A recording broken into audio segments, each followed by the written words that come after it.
আওয়ামী লীগের ভোট বলে কিছু নেই, মুসলিম লীগের ভোট বলে কিছু নেই। আমরা একটা ভোটের রাজনীতিতে আমরা বিশ্বাস করি না। আমরা কিসে বিশ্বাস করি?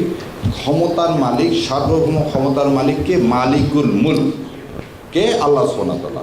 আর সূরা আল ইমরানে কি বলতেছেন? আমি যাকে ইচ্ছা তাকে ক্ষমতা দিব, যাকে ইচ্ছা তার কাছ থেকে ক্ষমতা কেড়ে নিব। আমরা কি 24 সালে জানতাম শেখ হাসিনা এইভাবে পালায় যাবে? সত্য কথাকে আমরা কেউ জানতাম। গত 15 বছর জামাত বিএনপি সবাই মিলে আন্দোলন করছি, একটা বালির ট্রাক পর্যন্ত সরাতে পারি। আর আল্লাহর ইচ্ছায় আল্লাহ এমন মাঠ তৈরি করে দিলেন যে পৃথিবীর ইতিহাসে সমস্ত সংসদ সদস্য, মন্ত্রী, মসজিদের খতিব পর্যন্ত দেশ ছেড়ে পালায় যায়। তাহলে আল্লাহ কী করতে পারেন? তার উদাহরণ আল্লাহ সব সময় দিচ্ছেন। কীভাবে দিচ্ছেন? নূহ আলাইহিস সালামের সময় দিচ্ছেন, আল্লাহ কাছে লূত আলাইহিস সালামের সময় দিচ্ছেন। তো আমি আর এগুলো উদাহরণ দিলাম না। সো আল্লাহ আমাদেরকে কবুল করুক এবং এই দেশে ইসলামের শাসন ব্যবস্থা কায়েমের জন্য আর কি কোনো বিকল্প আছে? নাই। সো বিকল্প যদি না থাকে তাহলে আপনাকে এটাকে গ্রহণ করতে হবে।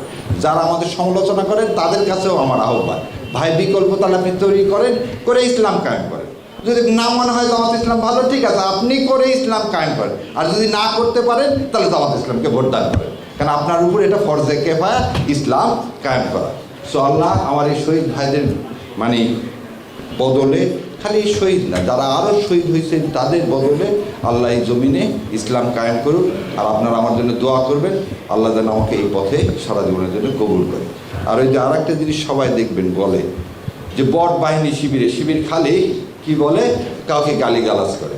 এটা একদম খুব পরিষ্কার করে খালেদ মহিউদ্দিনকে বলে দিচ্ছি। দেখেন, আমাকে পুরস্কার ঘোষণা করছে, আমাকে মেরে ফেলে দেওয়া হলে 30 লাখ টাকা দেওয়া হবে।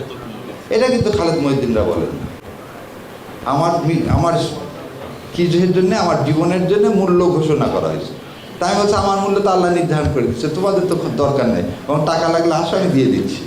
সো এই জিনিসটাই যে বট বাহিনী, এগুলো আমাদের জন্য এটা থাকবে। যারা ইসলামকে এখন সবসময় মনে রাখতে হবে, যে অ্যাঙ্গেলে কথা বলুক, সবার একটা সমস্যা আছে। আমি এক টক শোতে বলছিলাম, ইসলামের না শুনলে আপনাদের মধ্যে চুলকায়, আর উনি খুব খেপে গিয়েছিলেন যে চুলকায় শব্দটা ওইভাবে বলা উচিত হয়নি। ইসলাম সম্পর্কে একটা অ্যালার্জি আছে। কেন অ্যালার্জি আছে? ইসলাম হলে তো দুর্নীতি করতে পারবেন না। প্রথম জিনিসটা কি? ইসলাম হলে আপনি তো দুর্নীতি করতে পারবেন না। ইসলাম হলে অন্যের হক নষ্ট করতে পারবেন না। ইসলাম হলে 72 থেকে 75 সালে বাংলাদেশের কোনো সম্ভ্রান্ত পরিবারের মেয়েরা স্কুল কলেজে যেতে পারেনি। আর ইসলাম প্রতিষ্ঠা হলে একটা মেয়ে রাত 12টা হোক, 1টা হোক, যখন যাবে আমাদের কোনো বোনের দিকে কেউ ফিরেও তাকাবে না। তো এই সমাজ কি ইন্ডিয়া প্রতিষ্ঠিত করতে দিতে চায়? না। আমরা কি হক চাই?